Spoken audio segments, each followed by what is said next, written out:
Hey, what's going on, guys? I'm going to talk today about Canada and the Korean War. Canada did amazing things in the Korean War, and they sent their Navy, their Air Force, and their Army to the Korean War. Talk about their Navy first. The Canadian Navy was the first branch of the Canadian Armed Forces that came to the Korean War, and the three predominant ships from the Canadian Navy that came was the Cayuga, the Athabascan, and the Sioux. The Cayuga was where the commander of the Canadian Naval Forces in the Korean War was stationed. He was aboard the Cayuga. It was a man by the name of Captain Jeffrey Brock. And where the Canadian Navy really shined in the Korean War was when the Chinese forces came to the Korean War. The United Nations forces had to retreat and withdraw and regroup very suddenly and very quickly. So they left behind a lot of their equipment in North Korea when the Chinese overran them. Well, what Captain Jeffrey Brock did aboard the HMCS Cayuga, that was the name of the ship, what he did was he led the ships from 4 other countries. They moved through a lot of nights where there was not a full moon, so it was difficult to navigate. Also, a lot of blizzards and snowstorms. They moved through a lot of narrow channels, but they got to the town of Chenampo and helped destroy the town of Chenampo as well as its equipment. And the equipment there. The UN forces left behind a lot of equipment, and that kept the Chinese forces from using a lot of that equipment, from capturing and using it. And Captain Jeffrey Brock thought that the Chenampo affair, the Chenampo situation, was the biggest and most important accomplishment of the Canadian Navy during the Korean War. Also, the Canadian Navy destroyed 8 of 28 North Korean railroads during the Korean War. Okay. Now, the Canadian Air Force. The Canadian Air Force did 2 things. Okay, they sent their own planes in the form of a transport squadron. Not a fighter squadron, but they sent a transport squadron.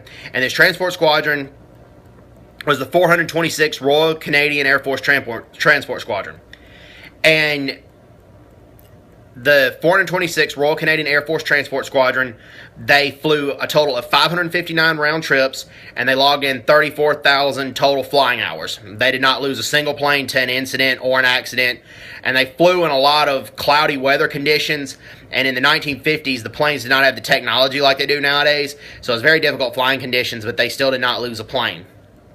So God bless the Royal Canadian Air Force for that. Also, they sent 22 pilots to the United States Air Force on a pilot exchange program. One pilot was a man by the name of Ernie Glover. Ernie Glover flew with the United States Air Force on a pilot exchange program, and he shot down 3 North Korean planes, and he damaged another 3, and he was awarded a medal called the Distinguished Flying Cross. He was awarded the Distinguished Flying Cross by the U.S. Air Force as well as the Canadian Air Force. Okay, talk about their Army. Their Army sent 3 different components to the Korean War. The 25th Canadian Infantry Brigade, commanded by Brigadier General J.M. Rockingham. Then their Army also sent the Princess Patricia's Canadian Light Infantry, 2nd Battalion Princess Patricia's Canadian Light Infantry, commanded by Lieutenant Colonel Jim Stone. And then they sent the Vandues. The Vandues was a battalion commanded by Lieutenant Colonel Dextrous. And Lieutenant Colonel Dextrous went on to become the Chief of Staff of the Canadian Army. And where the Vandues really shined was they gave a lot of their food and their rations to the starving and hungry refugees. And what they also did was when a lot of Korean children in that time were orphaned because their mothers either died from the cold winter or the starvation or by brutal North Korean and Chinese forces. Where they really shine was they really put a lot of these refugee children or orphan children in the correct and proper foster homes. They really looked after those children and made sure those children got to the correct pastor, the correct priest, and then the chaplains of the army, the pastors, the Protestant pastors, or the Catholic priest. They made sure these children got in the right, proper foster homes.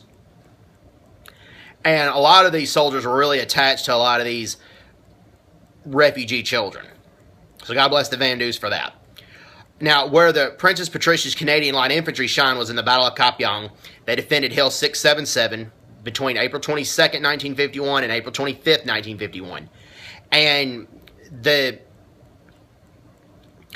invading Chinese forces got as close as 50 feet, sometimes closer, to the Canadian forces, but the Canadian forces held their ground. They won the battle. They stopped the Chinese advance.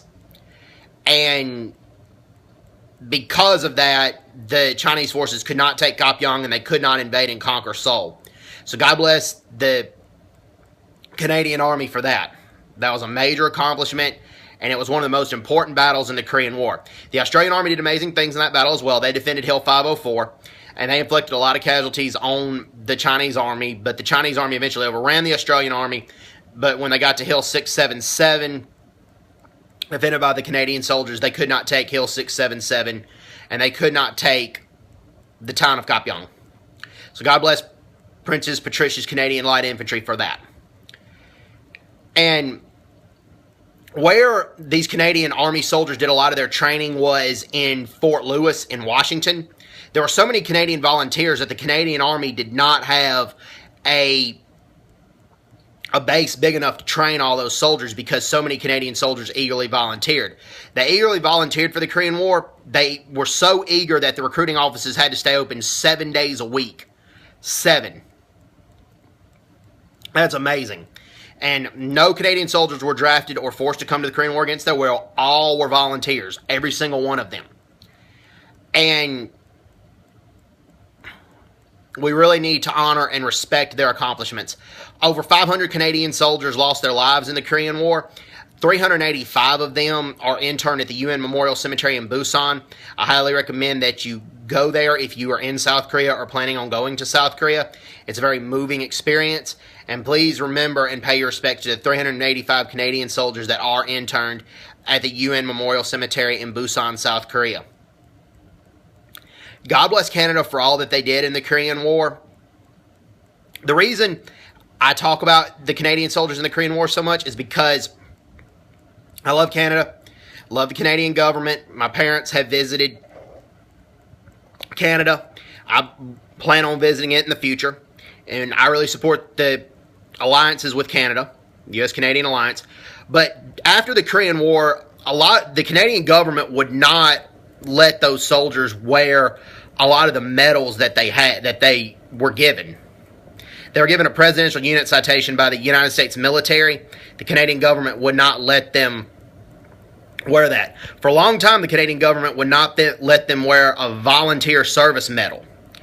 And it was not until after the first Gulf War, the Persian Gulf War, when Canadian soldiers who fought in the Persian Gulf War were allowed to wear that medal, that they allowed the Korean War veterans to wear that medal. Now, it's changed now recently, just this year. In the province of British Columbia, there's a dedicated mural painting put on by the Canadian government. So it's changed now. And all governments make mistakes. I'm not saying anything bad about the Canadian government. The United States government has made plenty of mistakes. Okay? I mean, I love the United States, full-blooded American, but I personally think race relations are better in Canada than the United States. But this is something that needs to be corrected, and I'm going to correct what the Canadian government did here. All governments make mistakes. I don't have any ill will towards the Canadian government. I love the United States, and my government's made plenty of mistakes too, so it happens. But a lot of these soldiers, when they returned home from the Korean War, except their friends and their immediate families, a lot of people in Canada didn't know they were gone. They didn't know they were, much about the Korean War. And these soldiers really sacrificed a lot. And there is a memorial dedicated to the Korean War veterans of Canada. It's in the province of Ontario. But a lot of that money was donated by two people. It was donated by Korean Canadians, people in Canada of Korean descent, and then also the Korean War veterans themselves. The government did not put up a lot of funds for that, and that needs to be corrected.